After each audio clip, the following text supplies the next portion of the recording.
Përshëndetje dashur miq të Antena Televizion, rikthehemi me emisionin Sinjal me mua Ermal Pexhi për diskutuar në fakt mbi zhvillimet e gjërave më të fundit.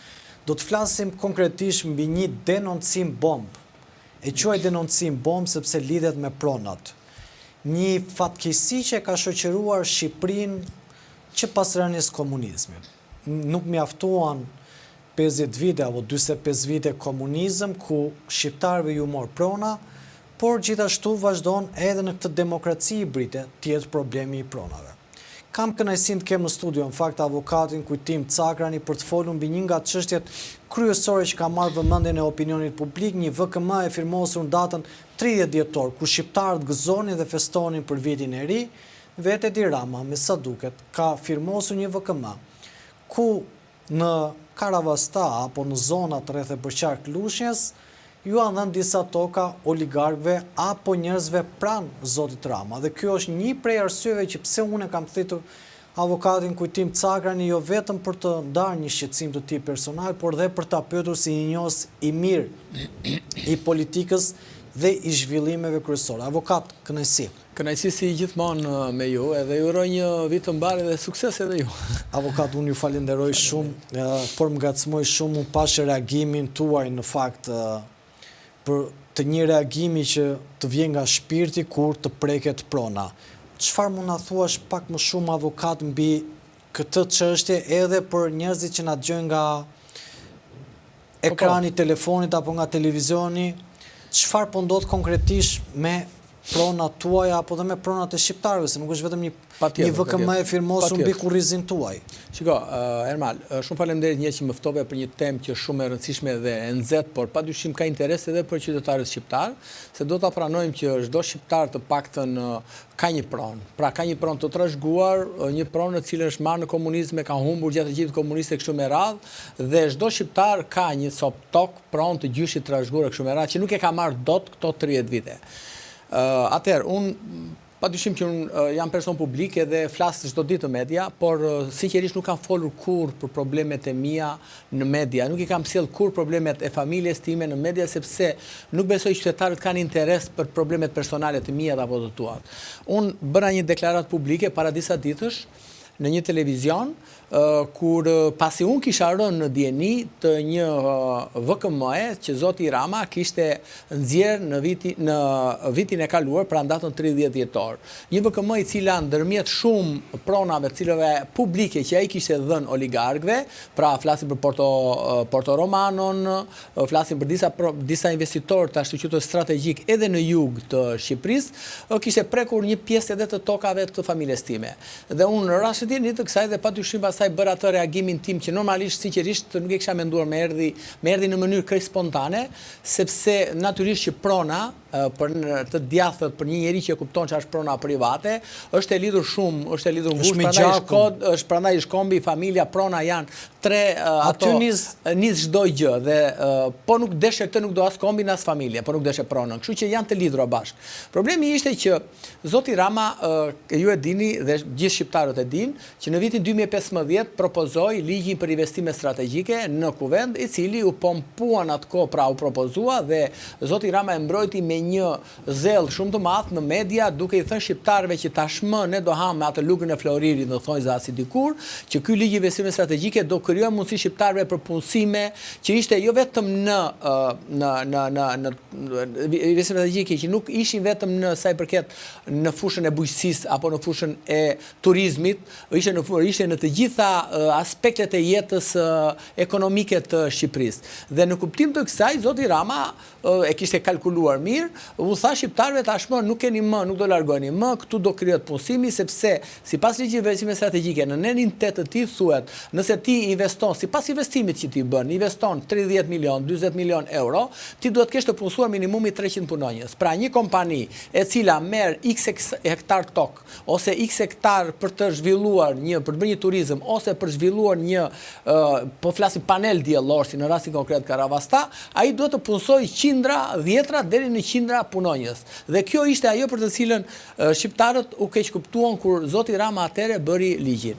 Dhe më pas filloi dhe por ndërfakt ky kishte një kleç sepse në atë ligj ai të merrte ty pronën pa shpërblim fare, pa shpërblim dhe qoftë pronën tënde private, qoftë pronën publike, që nuk janë pak që janë marrë, dhe ja jepte një kompanie ose një oligarku që tashmë janë bërë ndom, dhe ai të gëzonte të gjithë të mirat dhe beneficet që i garantonte qeveria, sepse ti ai aty të çonte jo vetëm të jep tokën, jo vetëm jep pronë publike, por ai aty të çon ka të detyrim të të çojë rrugën, pra, nëse ajo nuk ka mundësi, do të çojë gjithë infrastrukturën dhe energjinë elektrike gjitha kështu me radhë. Dhe kështu që të gjithë nga kush përfitoi, këtu përfituan oligarkët të cilët e kishin gati dhe ata që kishin propozuar këtë ligj me qëllim që të vazhdonin bizneset e tyre.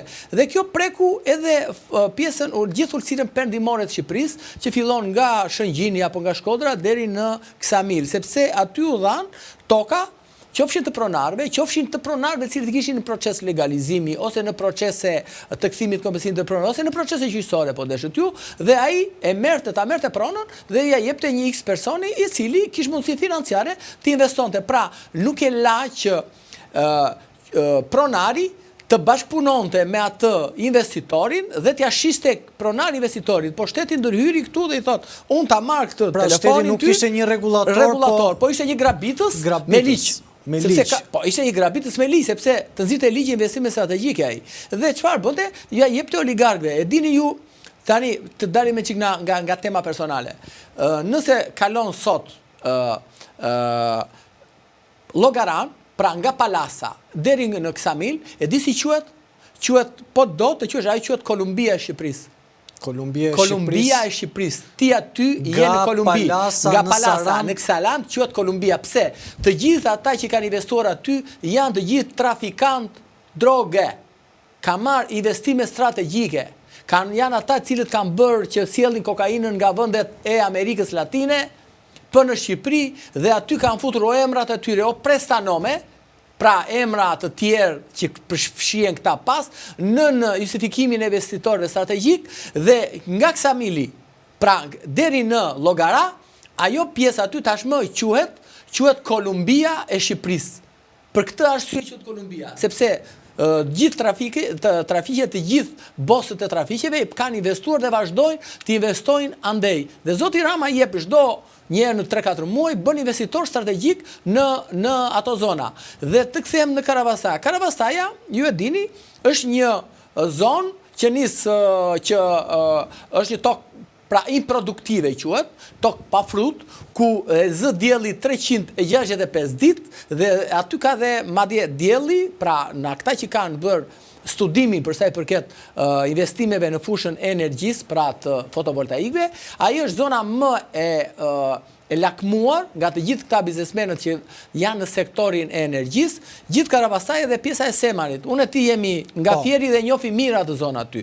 Ajo zona aty është tashmë zona më e lakmuar sepse janë fusha dhe pa dyshim që edhe po të përmbyten, që normalisht dhe përmbyten ndonjëherë, sepse ju e dini që ajo është në nivelin e detit, po përmbytje, por kur ti investon në panela, pra në fotovoltaik, edhe sikur të përmbytet, ajo nuk ka asnjë rrezik për investimin, pra nuk ka asnjë lloj problemi për atë që investon, sepse fundit po investua, ajo nuk ka çfarë të mbytet aty, pra dhe përmbytja e madhe nuk i prish atij biznesin. Dhe në kuptim të kësaj, të gjithë këta investitorët që në atë si thon, tokfjaqit investitor strategjik, që nuk dihet si kanë, ku i kanë lekët, si kanë bërë parat e kështu me radhë, investojnë aty. Në vitin 2015, zoti Rama i tha të gjithë dhe hajde të investoni. Dhe Karavastan do ta bëjmë ne, mos gaboj, do ta bëjmë, nxori një tip parrulle ai, do ta bëjmë parku energjetik, diçka e tillë. Pra ka bërë një tip të slogani që ai qan këto sloganet.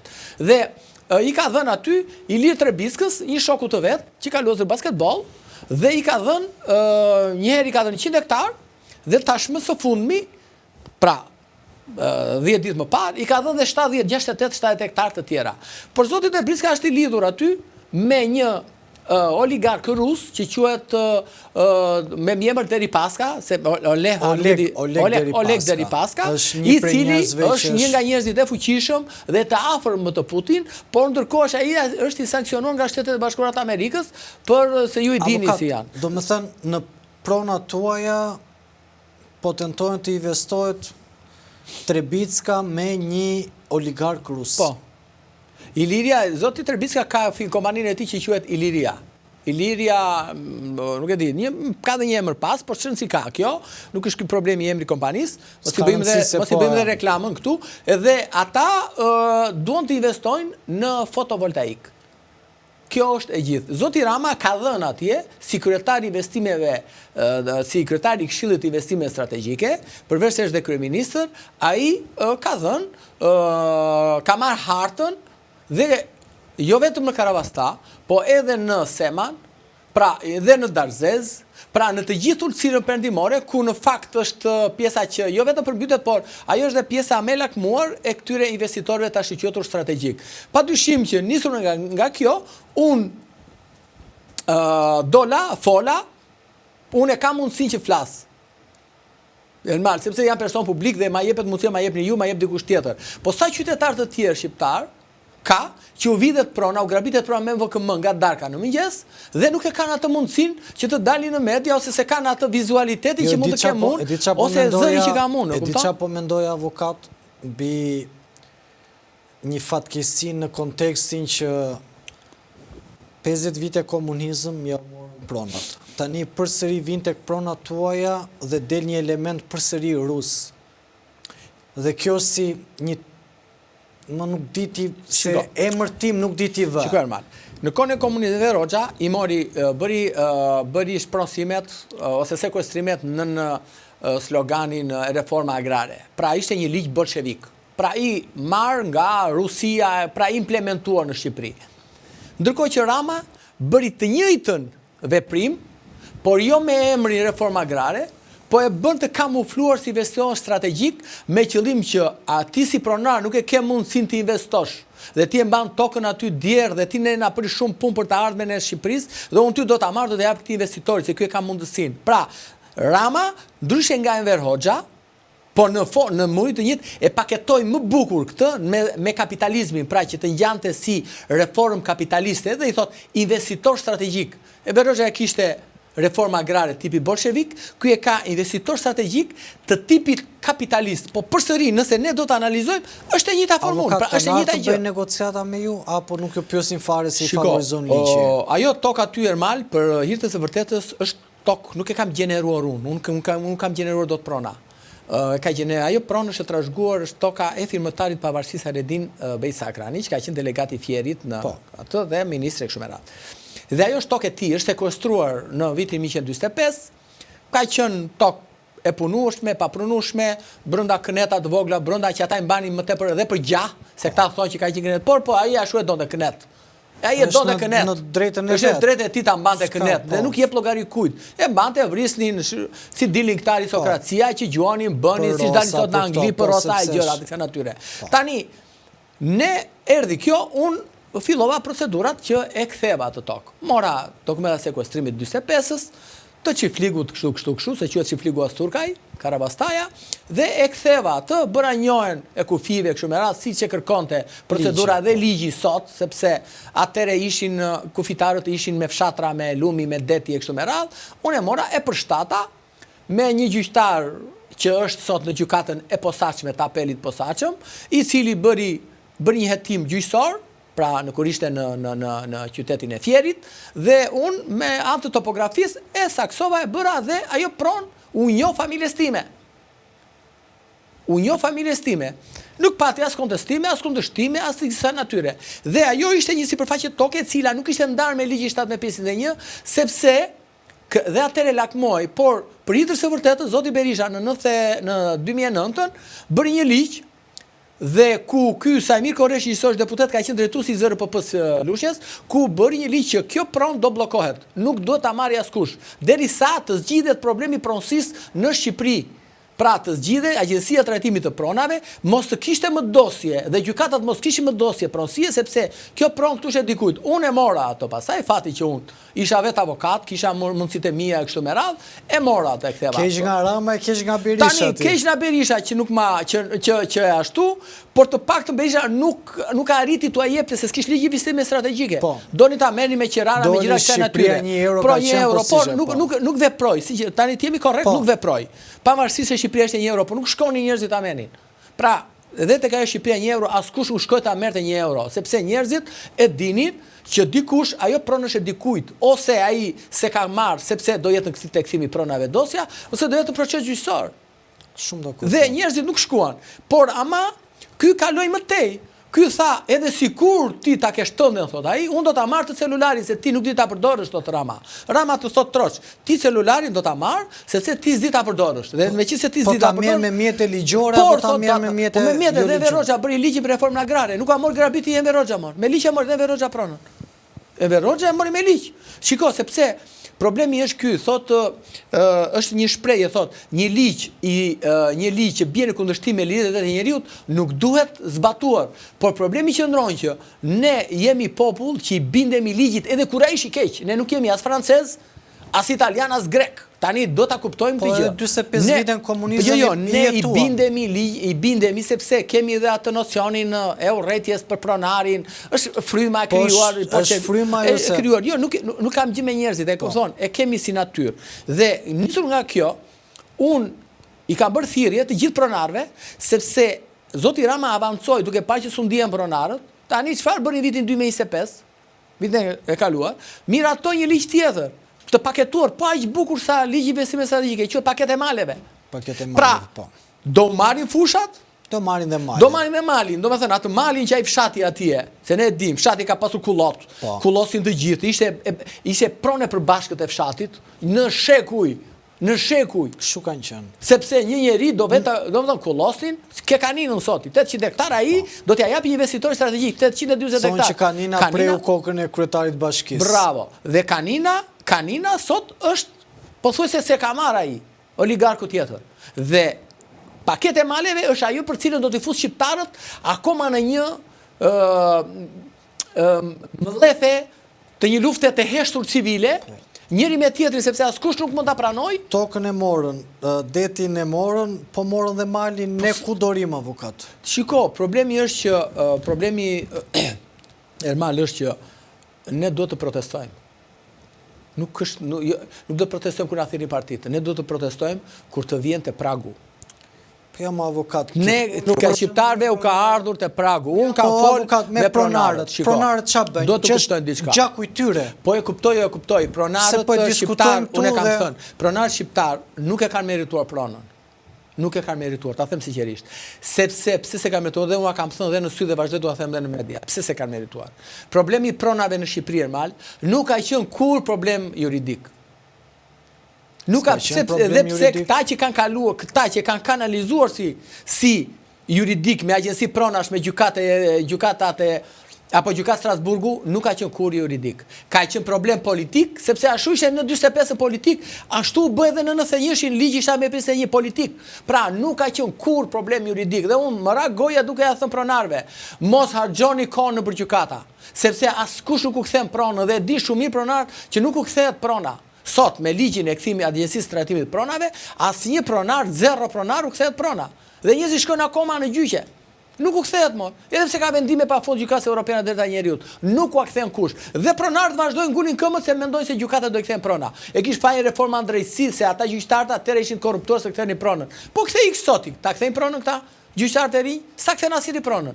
Problemi është që nëse pronarët shqiptar nuk mobilizohen që të ngrihen ta kërkojnë çështje politike dhe jo juridike, nuk ka për të zgjidhur njëherë problemi pronave në Shqipëri. Këtë ta them si avokat, sepse unë, përveç atyre pronave cilët i kam marrë, i kam hipotekuar e vazhdoj të kem, kam disa dosje tjera të mia dhe kuptoj që çështja nuk është s'është kaq e thjeshtë. Nuk është aq e thjeshtë, sa këta mendojnë që iku një brez gjyqtarësh të korruptuar dhe erdhi sa të rinj të mirë. Nuk është fare kjo gjë. Sepse ndodh që ti shkon në gjykat, më ka ndodhur mua. Shkon në gjykat dhe gjyqtarja e datlindjes 92-shi, 93-shi, 94, të pyet ty sot ku e gjeti gjyqit pronën. Dhe ti çfarë përgjigje do të japsh asaj? Pse bëjnë këtë pyetje? Po, më ka pyetur mua. Ku e gjeti gjyqit? Pyeti mua treshe gjykuse në Lushje. Në Lushje para 4 vitesh. Jam kurioz. Po, ngrit më atje për prezant. Jam kurioz për ta ditur. Unë kisha dosjen time. Se minimalisht duhet ta di një dosje, po. Një firmtar pavarësisht se tani nuk e kanë iden fare. Ata nuk i njohin firmëtarët fare, ta keni të bindur. Jemi në procesin gjyqësor, kishim bërë pa din, unë kisha marrë një koleg në ata të zyrës time, për mos u involvuar vetë në çështje, isha aty në fakt, Edhe për reprezentimin, edhe kjo tha, avokat tha një gjyqtari si ishim me trup gjykus tresh. Po, me tresh. Edhe vajze re kjo, aty të 30, 31, 32 vjeqe. Në thot, avokat thot, të bëj një pyetje, po i thashun, kë ka gjetur gjyqyt pronat?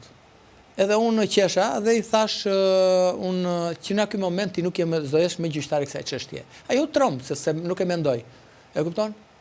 I thashun, vajzi, thashun, kështu i thashun, ki thash me gjyqtare, se nuk e meritonte më të thoshe gjyqtare, thash vajzi, thashun, bota nuk ka lindur, ke lindur ti, thashun, në Se mori me vitin zero. Kupton ti, dhe kështu ka dhe këta gjyqtar, që se kupton do që në Shqipëri ka patur një liq reform agrare që ta ka marrë.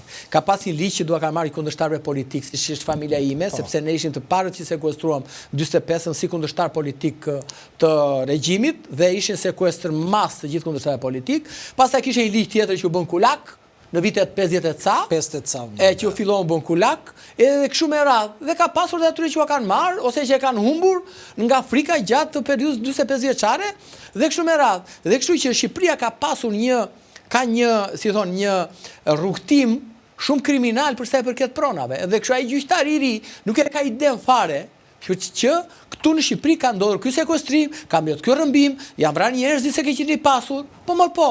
Unë jam rritur në diskriminimin se më thoshi familja Gjaku feudali. Ose familja latifondistësh. Unë ve anë kopër që thoshi latifondistë që s'kesha ide fare që ishë latifondisti. Vajta më mëftoj kjo shoqata antikomunistëve dhe isha në Spaç. Dhe tani në Spaç po bën një diskutim që duhet zhvendosur burgu i Spaçit se ka çmendurira, duan ta çojnë në Reç.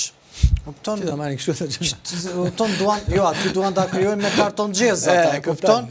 Edhe se si ti mund t'ja u shpjegosh të rinjve kur vjen që burgu i Spaçit, më thënë një eksperiment. S'ka qenë këtu, po ka qenë atje. Më thënë Auschwitz thua ti ta marrësh, ta çosh në mes të qytetit gjermane dhe thuash ky, po këtu domethënë e kupton ç'është çmenduri. Dhe këtu në sensin unë nuk kam qenë një familje që të kem vuajtur në sensin që kem qenë i persekutuar, por po them në sensin që ti nuk mund ta fshish dot historinë. Historia ka qenë ajo me të mirat dhe të këqijat. Dhe ti nuk mund ta zhvendosësh dot. Dhe kjo është çështja. Edhe këtu, edhe nëpër librat e shkollës, mundohen ta fshin çfarë ka bërë keq komunizmi ose shkruaj ka bërë këtë mirë, ka bërë këtë keq. E gjykojnë qytetarët vetë pastaj, edhe në vend qytetarët kanë ndarë, po ti përcaktoje. Historinë ti duhet ta pasqyrosh. Ashtu siç ka ndodhur. Pastaj le ta gjykojnë njerëzit, ti ke detyrimin ta pasqyrosh, ta hedhësh aty, të thuash, o njerëz, ne ishim një vend 28.000 km2, ishim rrethuar me tel me gjëmba. Lere pastaj ta bëj pyetje vetë ai, thot pse ishim të rrethuar. Ne ishim një popull që hanim buk misri. Në fshat, fshatarët hanin buk misri. Ishim një popull që ishim të keq ushqyer. Ishim një popull që nuk visheshim dot. Pra, s'kishim as mjetet më minimale që bota po vente në hënë, ne s'kishim televizor, s'kishim... Pra, as i gjë nga këto... Tani, ti këtë drejt t'ua thuash këtyre. Qofse ti këtije i thua, shiko se ne ishim mirë se kishim uzina dhe fabrika, por ato u prishën na kapitalizmi që erdhi më pas, atëre ti nuk e bërë gjë tjetër, vetëm ti konfirmon që regjimi komunist ishte i mirë, kaq as gjë tjetër. Avokat, dua të kaloj pak tani në këtë demokracinë tonë hibride që ka pasoja të forta të komunizmit prap. Dhe do të kaloj, do të pyes për ca çështje politike, por edhe që janë çështje gati juridike, por aty ku jam për të diskutuar, mund ta diskutojmë. Ditën e sotme në fakt avokat ka vajtur përsëri një ish funksionar i partisë ose funksionar më saktë i Partisë Demokratike.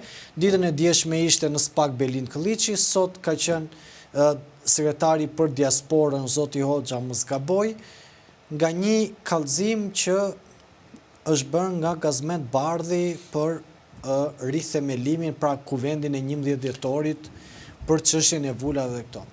Thjesht doja të mirja jo një analizë se ç'a ndodh, por dua më shumë një analizë politike se juridike ti duhet prekësh dosjet që ta thuash. Po ç'a po duket sikur Gazi edhe ortak me këta flamun okën e ka çuar Gazi, Belindin Gazi dhe e di, në dijenin time, me sa informacion kam, paktën një informacion që kam goxha të sakt, mund të themi, Ky është një kallëzim penal i bërë pasi nga Zoti Bardhi, pasi u bë 11 dhjetori rithemelimi në stadium për Partinë Demokratike. Besoj se ju atëherë mbani mend që ka patur një debat lidhur me shpenzimet që kishte për atë, mund të themi, takim të Matthew atje. Dhe Zoti Bardhi atëherë bëri një kallëzim penal. Dhe kallëzimi penal konsistonte padyshim në të ardhurat, pra në shpenzimet që pati gjithë ajo. Dhe padyshim që ai kallëzim penal do t'i shkojë deri në fund, sepse ose do shkojë me përgjegjësi penal, ku gjetën ato, ose do pushohet. Dhe kjo padyshim do bëhen veprime procedurale.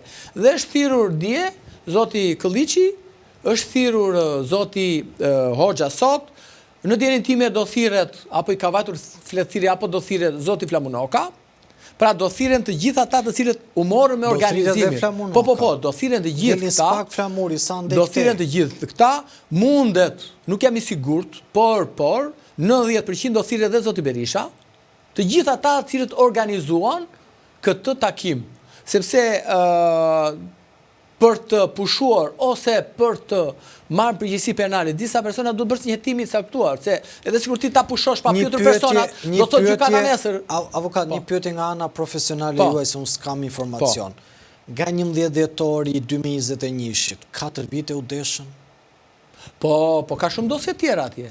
Shiko, do të kuptojmë diçka, 20 prokuror atje nuk i plotësojnë ndonjëherë shpeshherë me Jo, këtë të jeni të bindur që një prokuror atje sot është ka shumë dosje.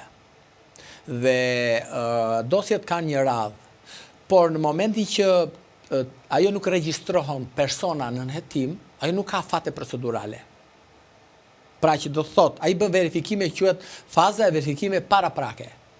Dhe duke qenë që shumë dosje të tjera që janë me persona të regjistruar në regjistrin penal në prokurori, kanë afate procedurale dhe kanë padyshim prioritetin për të vazhduar me to. Ndërkohë që kjo dosje ka qenë aty dhe duke qenë që për ata nuk ka patur ndonjë, si thon, interes për ta shtytur për ta vazhduar, e kanë lënë aty dhe janë marrë me dosje tjera. Po si kjo ka shumë dosje tjera atje, nuk është thjesht se kjo ka mbetur aty për hir të favorit ose kësaj natyre. Sepse aty janë shumë pak prokuror, 20 prokuror, për qindra deri mijëra dosje ose kallëzime penale që gjenden sot në SPAK. Më thënë, në të hysh në zyrat e atyre prokurorëve, ata janë në mal me dosje, dhe ato dosje kërkojnë patjetër kohën e tyre. Dhe kështu që nuk është varet fare nga koha kjo, pra, afati kohor, sepse nuk parashkruhet, edhe nesër nëse mund të ketë përgjegjës penal për këto shpenzime ku janë gjetur lekët e kështu me radhë, përsëri nuk është parashkruar si vepër penale, por që kanë marrin kohën e tyre dosjet, padyshim që marrin kohën e tyre. Sepse janë voluminoze edhe kërkesat që nis ti institucioneve për të marrë informacion, kanë kohën e tyre. Nuk është, pra, e kupton, nuk është se ti nise sot edhe mund ta mbyllësh për një muaj dosjen, absolutisht jo. Kjo është si ide. Dhe në momentin që ti fillon tani pyet personat, do vazhdosh të bësh akoma korrespondenca të tjera. Sepse dikush do marrë jo përgjegjësi, kuptimin penal të fjalës, por duhet të deklaruar ato, të ardhura, kush i ka paguar ato. Dhe pse i ka paguar, dhe çfarë fitimi ka ai që i ka paguar. Pra, është një procedurë e saktuar. Avokat, dua t'ju pyes pak për situatën e Partisë Demokratike. Vetë Partia Demokratike në këto momente ka nisur me foltoret. Ditën e djeshme ishte një numër shumë i pakt përballë kryeministrisë. Te foltorja përballë kryeministrisë, në anën tjetër që bëjnë të anën, e bëjnë çdo të anë, bllokojnë rrugën edhe janë aty disa veta, nuk janë shumë që të thuash. Por shpjegojnë apo artikulojnë që qeverinë kundër qeverisë së Edi Ramës. Në anën tjetër kemi Adriatik Lapajn, i cili është aty edhe ai artikulohet kundër qeverisë Rama, po dhe ai pak veta. Kemi Agron Sheajn, tashmë ka dalë dhe mbledh firma për SPAK-un, dhe nuk e kuptoj pse i mbledh ato firma, se vetëm politik nuk më duket, që mbledhësh firma për një institucion i cili është organ kushtetues, se mbështeta unë nga media, apo se firmosa unë nuk e se ndryshon gjë. Ma shpjegon çik çfarë punon në këtë opozitë, se s'po kuptoj. Duhet Ermal, shiko. unë opozitat njoh mirë. Jo, nuk e kam në kuptimin specifikisht për PD-n. Opozita të bësh opozit sot në Shqipëri është shumë e vështirë. Jo, nuk e kam tek PD-ja, tek Adrezik Lapaj, e kam në tërësinë e asaj. E ke si fenomen. E vërtet është, sot bashkë qëndrime ke kosto. Sot ke kosto. Ke shumë kosto. Ti je njëri i qëndrimi që mund të mbaj unë këtu është një kosto e caktuar. Liria paguhet shtrenjtë në këtë vend. Paguhet shtrenjtë në këtë vend. Dhe duke qenë që paguhet shtrenjtë, njerëzit kanë menduar, ka vendosur të heshtin. Unë kështu e lexoj. Sepse unë më vazhdoj të besoj që Shqipëria është një vend autokrat. Pra është një vend me autokraci, edhe me autokraci elektorale. Pra, kur thuhet me autokraci elektorale, është një vend i cili vjedh vota për të vjedhur buxhetin e shtetit Shqipërinë, vjedh Shqipërinë për vjedh vota. Dhe kjo nuk ka më asnjë dyshim. Opozita Lapaj. Këtë që the ti avokat ndjes e ka thënë Rama sulmonte Berishën këta vjedhin vota për të vjedhur shtetin, e vjedhin shtetin për të vjedhur vota. Nëse nuk ka jo, po ta shpjegoj. Jo, mirë, s'ka gjë, ndoshta historia përsëritet, por me aktorë të ndryshëm. Po përsëritet, ore historia është e destinuar përsëritet. Pikërisht, po vetëm se ndryshon aktorët, kuptohet. Edhe filmi Troja është bërja 4 herë, po vetëm se ndryshon aktorët, i bën më të bukur, gjithë historia e njëjtësh. Problemi është që në Shqipëri, që kur ka filluar parlamentarizmi, që në 20, që ka filluar, apo 21, 22, që filluan zgjedhjet e para, ka pasur kontestime për zgjedhjet. Tani, po, dakord kam ne. Hap kuti ose largohu. Pra ka patur për një mandat në Fier u vu flaka. U vu flaka. Dhe ai mandati i Fierit do thoshte voto 3 ligjet që të futesh në Europë, thosh ai. Jo thosh ai se kisha hallin atij, si e kisha jo. Ndreko ai i Fierit dhe po s'besh ai kryetari i qarkut, bota nuk jeste para, kupton. E nejse.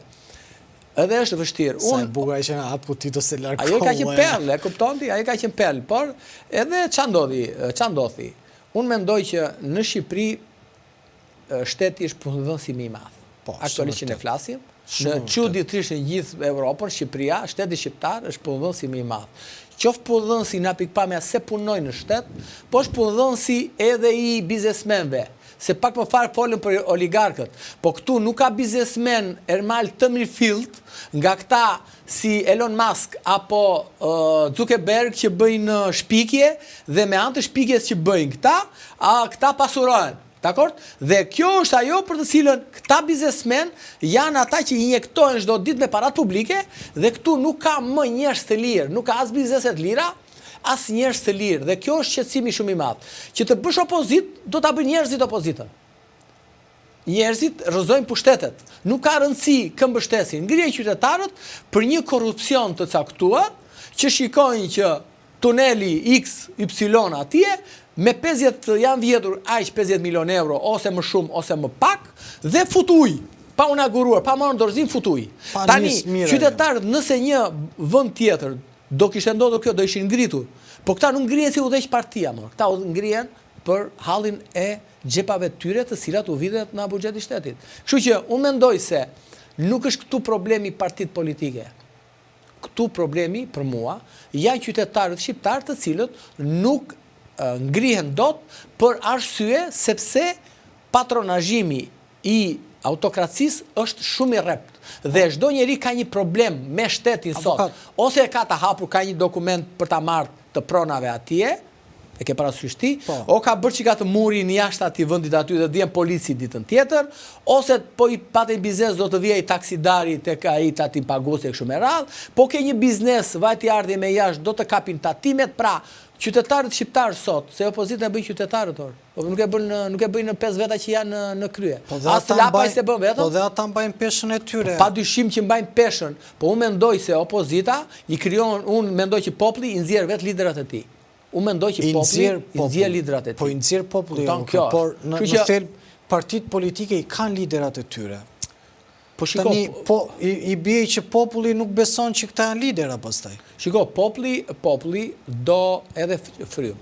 Unë jam i bindur që me njerëz të cilët nuk janë të konsumuar, kanë dinjitet, kanë moral, kanë integritet, kanë një familje, kanë dashuri për kombin, kanë dashuri për çdo gjë në këtë vend, mendoj se qytetarët do t'i votojnë. Unë jam i bindur që ndryshimi qoftë nga ata që janë në pushtet, qoftë i një pjesë të caktuar të opozitës duhet patjetër me qëllim që të qytetarët ti të krijosh besimin që ti je ndryshe nga i tjetri. Se nëse ti e godet Edi Ramën me modelin e ti, nuk ka pse të ndryshoj populli. Unë thot, nuk kam pse të heq atë dhe të sjell tyja, juve dy jeni një model. Kështu që unë mendoj se duhet një frym e re, padyshim njerëz të rinj, nuk jam nga ata të them që të bëj pis njerëzit, të them edhe unë nuk besoj që të rinjt janë ëngjëj në atë. Shumë dakord jam dhe unë se kjo jam i ri. Sepse absolutisht kjo mua nuk më ngjit pa sens. Sepse dhe Verozha kur erdhi ishte 33 vjeç, 34 vjeç. Nuk ka të bëj jam i ri. Edhe të gjithë grupi që erdhin 45 në mbar mend, shu kanë që të rinj të gjithë ata. Po e shkatruan Shqipërinë. Mithat Frashi ishte i vjetër. Në krahasim me këta, po ishte iluminuar më valla. Kështu që unë nuk mendoj këtë gjë. Unë mendoj e lasi testament, tha ju nuk e kuptoni se çfarë do t'ju sjellë komunizmi. Tani, problemi është ky. Unë nuk jam nga ata të them që do të ikin të vjetrit të vinë të rinj, sepse politika nuk është muskuj. Unë mendoj që do të ikin ata që janë të korruptuar, ata që janë të përfolur, ata që janë të konsumuar në pushtet dhe të vinë ata të cilët japin garanci. Këtë nuk ka rëndësi mosha për mua.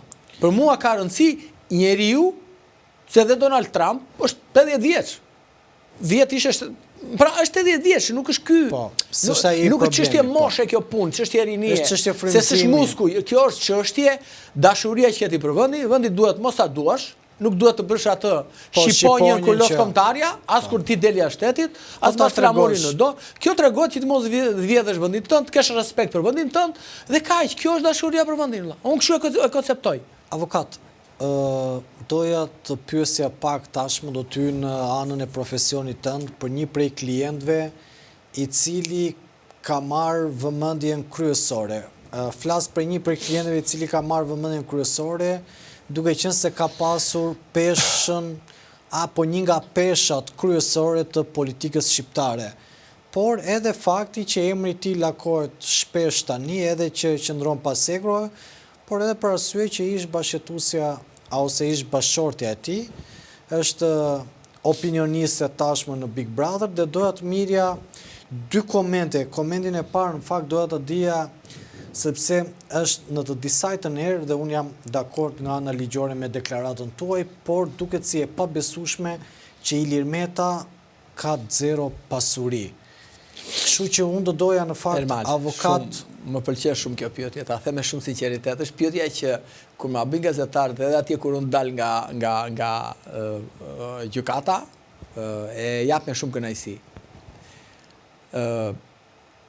Ilir Meta është individi i cili është anatemuar në këtë vend më shumë se askush tjetër, për sa i përket korrupsionit të tij. Sinqerisht, mund të kenë ndikuar dhe video e priftit tek ajo avokat. Ishte godit më përpara. Është goditur që më përpara. Që kur zoti Berisha në opozit dhe ai ishte kryeminist, mos gaboj, tha ke vjedhur Floririn e kështu me radhë që nuk ka asnjë lidhje fare. Floriri vjen në 97-ën. Na njerëz të cilët sot jetojnë dhe Shëbapo, nuk ka lidhje kjo fare, por zoti Berisha ka pasur narrativën e tij politike te këto lloj denigrimesh. Ta pranojmë këtë fakt. Pra, te gjërat të cilat mos më ngjisin në popull. Edhe çfarë do t'i bëjmë këtë gjë, do i themi këtë gjë dhe vazhdo ta ketë këtë. Mirë, është mënyra e tij të bërit politik, nuk kam fare ashtu atë. Dhe zoti Meta është anatemuar. Do të kuptojmë diçka. Ky arrestimi që i kanë bërë zotit Meta dhe ky hetimi që është bërë zotit Meta është një nga gjërat të cilat zotin Meta për mua e ka pastruar si politikisht, si nga pikpamja e moralit. Pse? Në hetimin e tij që ka bërë prokuroria e posaçme, 34 vjeçar, që në momentin që ai ka nisur karrierën e tij politike, se jo di ka që student dhjetori, në 92-shin, ati është bërë një hetim pasuror i tij, familjarëve të tij, rreth i tij familjar dhe rreth i tij familjar të bashkëshortëve kështu me radhë. Siç tamam si ligji antimafia. Dhe kur unë them që 70 ka, ajo dosje ka mbi 70.000 faqe, 17 faqet janë të lidhur me të gjithë jetën e tij, pra private, apo jetën e tij publike e kështu me radhë. Dhe kur prokuroria ka nisur hetimin ndaj zotit Meta, e ka nisur sepse mendonte që të gjithë ajo narrativ, ai balte, ajo akuzat e mëdha, do të koincidonin me shumë pasuri të paluajshme si në Shqipëri dhe jashtë Kjo është vendit. vendit. Se kanë thënë që kanë Londër, po lere tani në unë them lloj marzirash. Dhe këto korespondenca janë bërë në SBA, në Londër, në Gjermani, në gjithë në Qipro, pra në të gjitha vendet ku dy shohej dhe ku mendohej ose ku fritej në media që zoti Meta mund të kishte pasuri. Janë bërë këto dhe kanë ardhur zero. Është bërë një hetim pasuror, jo pasuror pra në ana financiare i zotit Meta. Unë nesër kam një konferencë shtypi tek hotel Çeko Imperial si e ka ai. Xheko Imperial, lidhur me disa gjëra të reja që ne do t'i zbulojmë nesër për çështjen e zotit Meta. Zoti Meta është bërë ky hetim dhe si përfundim ka dalë që pasuria e tij është zero nga pikpamja pasurisë paluajshme. Se mund marrë dhe nesër prapë po patë kohë që ta diskutojmë. Nesër, nëse do kishit ashtu dëshirë, mund të vini dhe në konferencë për shtyp. Problemi në orë 11 e kemi. Problemi është këtu dhe është bërë një hetim i zgjeruar. Dhe nëse unë flas me këtë garancin, nuk flas sepse si avokat thjesht, flas sepse unë nga provat, nga aktet që disponoj dhe prokuroria mi ka sjellë prokuroria këto. Nuk më rezulton që zoti Meta të ketë ato pasuri për të cilën është akuzuar.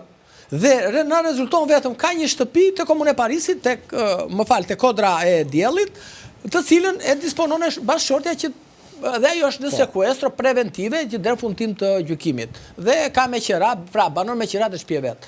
Avokat, më lejon, po vila në Lalës. Është e mamas.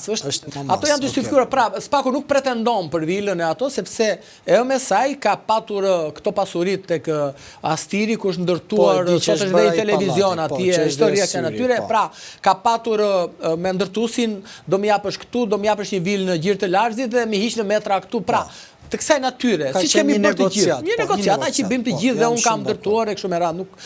Pra, Spaku nuk i ka konsideruar këto, pra vila nuk është e sekuestruar. Se po të ishte, se do ishte pasuri, është në emër të tjemës, pra, sepse pasurit kanë qenë të sajat. Dhe në nisur nga këto, Spaku nuk ka arritur që të faktoj të gjitha ato akuza që janë ndërtuar ndaj tij, si pasurit të luajshme dhe pasurit të paluajshme. Dhe kështu që unë kur kam dalë dhe kam folë për zotin Meta, kam thënë që ore njerëz nuk ka pasuri, sepse nëse ju, zotin Meta, doni ta masi me pasurit e Edi Ramës apo të ministrat e Edi Ramës, hajde ta diskutojmë këtë gjë. Por problemi qëndron që ati është bërë një hetim. Ministrat e Edi Ramës nuk është bërë hetim, as Edi Ramës nuk është bërë hetim. Tani, në momenti që dikush ka qenë një post, jo automatikisht ti duhet ta bësh të korruptuar. Po, është vërtet. Sepse ne nuk duhet të relativizojmë, se të gjithë politikanët kemi perceptim bimoral. Unë mendoj që na provat, na faktet, mua më rezultoj që zoti Meta nuk i ka këto për cilën i akuzohet edhe qoftë edhe publikisht. Pra, nëse sot, zoti Meta ka në llogarinë e tij bankare 20.000 euro. 20.000 euro i ka në llogarinë e tij bankare në një bankë të nivelit të dytë në Shqipëri. Pra, të ardhurat e tij dhe kursimet e tij kanë qenë këto. Okej, dakord. Është një politikan, ka qenë kryetar i vendit. Nuk e ka futur dorë në xhep se do udhtonte, po pa dyshimor që nuk ka fuste. Po ka lëvizur, ka bërë atë, nuk ka. Por mua, di çfarë më bën më vjen mirë Ermal, me sinqeritet këtë e them, mua them me publikut. Më vjen mirë sepse nuk më rezulton që te dosja e tij të më dali kur ky ka qenë si ministër, si kryeministër, si kryetar kuvendi dhe president, që ky të ketë firmosur një dokument ku ti ke dhënë Ermalit si shok, ti ke dhënë atij tjetrit një PPP, një VKM për pronat, që ato që ne diskutuam pak më parë, të ketë miratuar një ligj që në kundërshtim me liri dhe të drejtat e njeriut kur ishte president, ose kur ishte kryeministër të kenë miraton të një ligj të tillë, ose kryetar kuvendi, pra që të biten ndesh me parimet e lirive dhe drejtat e njeriut, pa dyshim dhe me interesin publik, pse jo. Kështu që të gjitha këto nuk rezulton në asnjë provë, asnjë dokument që ai të ketë një firma të kësaj natyre. Dhe kjo është ajo për të cilën nuk kam folur. Dhe kam thënë kur kam thënë, ore, po i lë dhe garanci pasurore nga vetja ime, vetëm që gjykata ta pranoj që ta nxjerrë. Kjo ishte se më ngacmoj pak. Tani, e pranon gjykata garancin tuaj avokat pasurore, si funksionon, se kam ide? Shiko, garancia pasurore është një nga pikat e neni 232 kod procedurës që parashikon përveç masës së arrestit me burg, arresti shtëpi, është detyrim paraqitje, garancia pasurore, bllokimi i pasaportës që ti mos të dalësh jashtë Shqipërisë, largimi mosdalja nga një qendër caktuar administrative. Pra, janë 7 pika. Dhe një nga këto, unë edhe për interesin për t'u treguar edhe pse kam thënë këtë gjë. E kam thënë që t'u thoshja edhe gjyqtarëve që shikoni, ky duhet të ndryshon masa e sigurim, sepse unë po i lë një nga pasuritë e mia, sepse në fund do dal unë i humbur. Dhe një njeri për t'i dhënë atyre garanci që shiko, dalum garant e ky, që ky nuk largohet, sepse presupozimi ishte që ky një nga pikat është për mbajtje në burg është mos largimi, prishje provave, e kupton ti, dhe prishje prova dhe intimidimi dëshmitarëve. Kështu që unë e thash këtë gjë, jo vetëm jo për të bërë lajmin, por e thash që gjykata të thoshte dalë se ky do lëri këtë pasurinë e vet. Për garanci këtia do t'tregojnë që ky nuk do largohet. Pra, për ta përforcuar, përveç se thosha atë i thosha në bazon dispozita, por edhe në kjo pikpamje. Kështu që njerëzit janë të prirur që të fillojnë atë memet e tyre që e kanë zakon që o mor avokati për tani e mbron se ka këtë. Unë kam, e di qa mera ku kam. Mua më vjen shumë mirë që më bën këto pyetje sepse dua ta qashtoj publikut me shumë sinqeritet. Unë do ta thosha me batut, po sikur Ilir Meta mos mbaj fjalën që ti jep. Pra, po do i bëre halal 50 milion lekë pastaj që mund të bëte prona i do Iliase. Në këtë kontekst. Shiko, zoti Meta e dinte shumë mirë që do arrestohej. E dinte kishte koq, e dinte i do arrestoj. I kishin thënë ambasador po deshët. Se ka informacione. I kishin thënë ambasador të vendeve në Shqipëri, hajde edhe në vendin ton, XY, kështu me radhë, ambasador të vendeve tona amike, ja kishin thënë këtë gjë. Se ambasadorët kanë shërbimet e tyre, kanë ato të tyre i din. Dhe zoti Meta tha, jo, tha, unë do rri këtu të përballem, tha. Sepse fundi nuk kam bërë asgjë dhe si kam as kujt borxh, as elektoratit, as shtetit shqiptar si kam sjellë në zero dëm, sepse zoti Meta akuzohet për korrupsion dhe pastrim produkteve veprës penale. Po për teleshikuesit termali, diçka do të thotë pastrimi produkteve veprës penale, kur ti nga korrupsioni ke akumuluar një pasuri të caktuar. Dhe ajo pasuri e caktuar, pra komisioni që ke bërë ti, ke vjedhur shtetin, taksat e kështu me radhë, ke akumuluar një pasuri të caktuar. Pa lueshme apo të lueshme, kuptohet? Dhe ti tani ato i ke pastruar duke bler hyrje aty, duke investuar këtu kështu me radhë. Ndërkohë që zoti Meta s'ka as pasuri, as ka investime, as ka ndonjë, si thon, aktivitet privat të vetën. Dhe fëmijët e tij, djali i tij, për shembull, Besi, që e njohin të gjithë, ka disa makina me qira. Vajza tjetër erdhi këtu, mësoi në shkolla këtu, ka filluar shkollën, pra nuk është se ka ndonjë gjë, sepse njëri thonë nuk ka lekët, ai ka të fshehura, apo njeriu që jeton në mizerje, që do lekët e fshehura, se ky është problemi, e kupton apo jo? Prandaj them që njerëzit nuk duhet të relativizojnë të keqen gjithmonë. E keqja dhe çdo gjë është në bazë të individi çfarë bën. Kjo është, unë këtë mendim kam, që unë do ta njoh Ermalin mirë, që të jap mendimin tim, nuk mund të influencoj me atjerë për Ermalin. Avokat, do të bëj dhe një pyetje të fundit, se nesër me shumë mundësi kur nxjerrësh ato prova të reja, nëse do të kesh kohë dhe hapësirë, do t'ju thras prap. Ametaj në arrati, ndryshe nga Metaj, u largua. Disa denoncimet forta, disa ju dha të drejtë koha.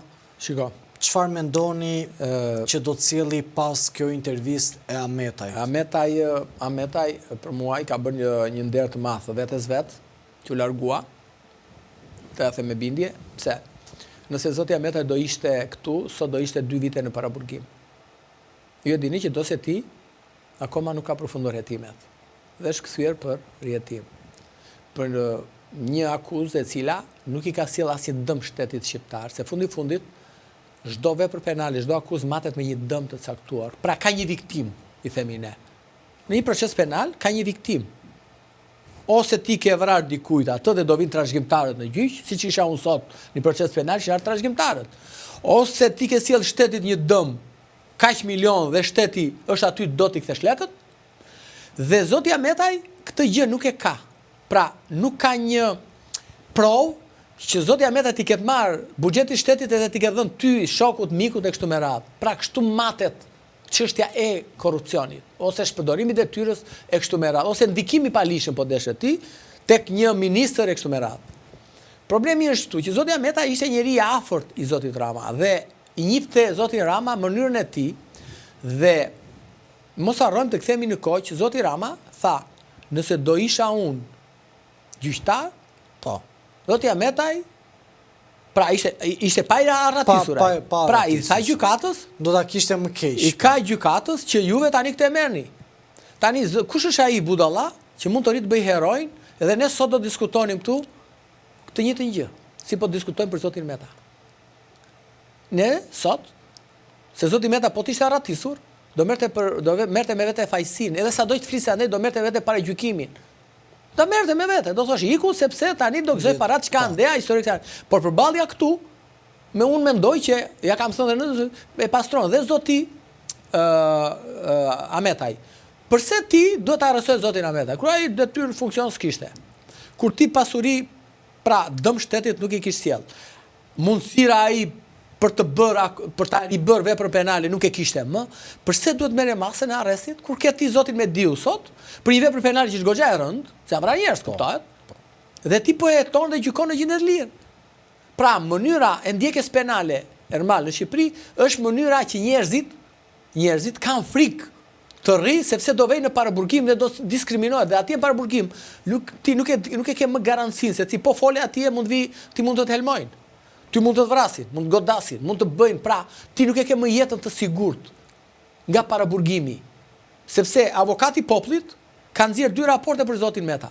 I fundit ishte para një muaj, më fal. Dhe thot, ky individi po diskriminohet në burg sepse s'po jepet mundësia të flasi.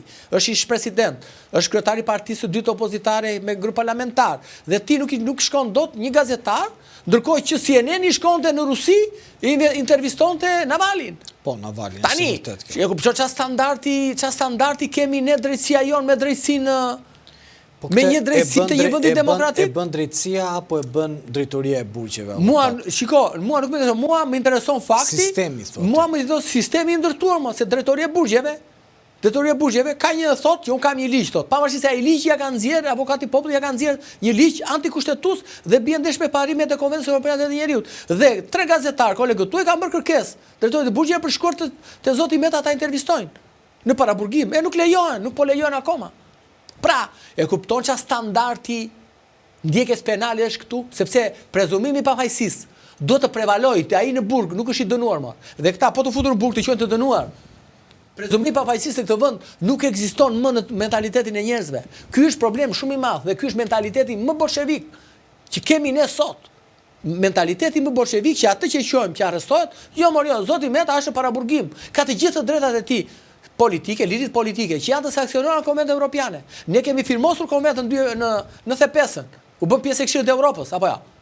Dhe ne nuk i zbatojmë konventin, imagjino më ti që ka disa vendime. E morëm drejtorin e përgjithshëm të radio televizionit Gëllçin, e rasëm në burg dhe konventa dhe gjykata evropiane tha keni bërë gabim orta dhe merrni masat e riparojnë të ardhmen. Se çan njëri kokën më, fare. E mbajtë paraburgim atë. Se çan njëri kokën, u them unë atyre gjyqtarëve, ore po mbani presidenti paraburgim. Ky as prova për çdo të më, as vepër penale se vepër penale se ribën dot më në para se s'ka funksion publik. Ndërkohë që të tjerët pa i bërë emra, ti ke forca publike sot. Mund të intimidojnë dëshmitarët, mundet. Ke rastin e zonjës Ballukut që po e marrim zonjën Ballukut e x të tjerë. Kemi kryetar bashkish mor akoma. Kryetar bashkish u mora i Shkodrës, u mori Pandeu. Është detyrë. Tani, orë do marrësh një standard. Unë nuk jam për burgun, të kuptojemi. Unë e di shumë mirë, avokat, ju thoni që kur nuk përbën rrezik, pra ndiqet kodi procedurës, mund ta quajmë. Po nuk ka në botë, nuk vjen politikan në botë burgmor. Më thoni një rast përveç në Rusi e në Turqi. Më thoni një vend perëndimor që politikani që nuk kapet në flagrancë vetëm burg. Tani e do për statistik. Ai është problem tjetër, unë flas si është ligji. Statistikat që kur të dalë ai komision, kur të vjen të vojtë thot po, kemi arrestuar se ke dëgjuar narrativën. Kemi arrestuar ish president, kryeministër, i marrë vicepenale, ministra, pra, kjo është forma statistike që njerëzit të kënaqen, të harrojnë që u përmbytën aui semanit e Iviosës, edhe kënaqet ai në darkë, e lexon aty mjafton vati në burg ai e kaq, kjo është historia. Avokat, unë ju falenderoj shumë për kohën tuaj dhe që ishit pjesë e kësaj bisede, besoj që edhe nesër unë mund t'ju shqetësoj përsëri në fakt për të marrë një opinion mbi atë se çfarë do nxjinin mbi provat e reja. Falenderoj shumë për kohën, avokat. Faleminderit, respekte si gjithmonë. Të dashur miq, duke falenderuar secilin prej jush që na ndjek live këtu në Antena Televizion, duke falenderuar secilin prej jush që komenton, bën subscribe dhe shpërndan në diaspor emisionin Sinjal, por dhe emisionet e tjera që prodhohen këtu në Antena Televizion. Mos u largoni, bëni subscribe dhe nga unë Ermal Peçi, miru pafshim.